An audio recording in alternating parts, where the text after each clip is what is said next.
की भांति 2022 भी युवाओं को खूब रुलाया। वो नौकरी की तलाश में भटकते रहे और पेपर लीक होता रहा। और ऐसा घटना जो है देश के अनेकों कोने में घटा, जिसके वजह से बहुत सारे युवा जो है आत्महत्या करने को भी मजबूर हो गए। आज नया साल का पहला दिन है, युवाओं के अंदर जोश और जुनून भरने के लिए आप दो शब्द क्या कहना चाहते हैं? देखिए मनीष जी, अगर पूछा है तो मैं ये बात कहता हूं कि बाप बाहर करता मजदूरी, माँ गांव में है बीमार, पेपर रोज लीक हो रहा, कैसे करूं नौकरी का इंतजार। माना दिक्कत बहुत हुई है, माना कि अंधकार है, माना जज्बा टूट गया, माना मुझ पर धिक्कार है, माना कि मैं गलत हूं जो स्टेशनों पर रात बिताई है, माना कि अधर्म बहुत है, इस कलयुग की सच्चाई है। घिसते घिसते घिस गया हूं, घिसते घिसते घिस गया हूं इस समाज की बुराई में, लेकिन नौकरी पाने की कसम भी मैंने खाई है। सूर्योदय से पहले जगता, सूर्योदय से पहले जगता, रोज दौड़ लगाता हूं, वापस आकर चूल्हा जलता, पेट की आग बुझाता हूं। फिर हम सब में होर लगती, फिर हम सब में होर लगती, किताबों को पढ़ जाना होता,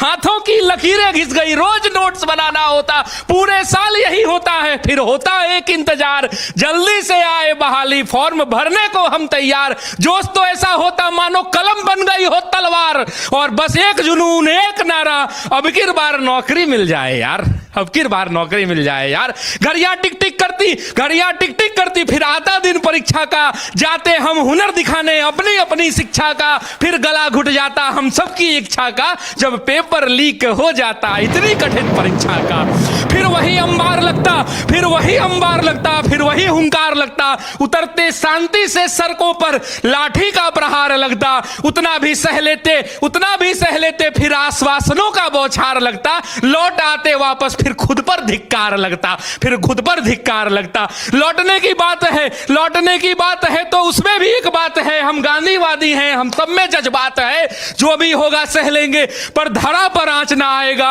और ये देश हमारा है, कोई सड़कों पर आग ना लगाएगा। तो कहता हूं उन सबको, तो कहता हूं उन सबको जिनका हाल यही है, इतना सह लिया संस्कार का कमाल यही है। ये धरा मां है, ये धरा मां है, और इस मां का लाल यही है, पर कब तक होगा ये बस सवाल यही है। तो तुम ही हो इस मिट्टी के, भारत के छात्रों से कहता हूं, तो तुम ही हो इस मिट्टी की अरमान बचाने वाले, तुम ही हो कल का अभिमान बचाने वाले, तुम ही हो इस धरा का स्वाभिमान बचाने वाले, और नमन है छात्रों तुमको, भारत का संविधान बचाने वाले, भारत का संविधान बचाने वाले। ऐसे बच्चे जो है वो बच्चे अपने आप को मोटिवेट करें, और अगर किसी भी प्रकार का उनके सामने समस्या आ जाता है तो उन समस्याओं से लड़ते हुए जो है मंजिल को पालें। देखिए, जिम्मेदारी का बोझ जब तक बच्चों पर नहीं होगा, जब बच्चे इस बात को समझेंगे कि अगर मेरे सिलेक्शन होने से मेरे बाबूजी का छाती जो है चौड़ा हो जाएगा, जिस दिन वो उनको लगने लगेगा कि अगर उनके पिताजी, उनके बगल वाला पड़ोसी भी मान लीजिए आईआईटी की तैयारी कर रहा है, इनका भी बेटा कोटा में तैयारी कर रहा है,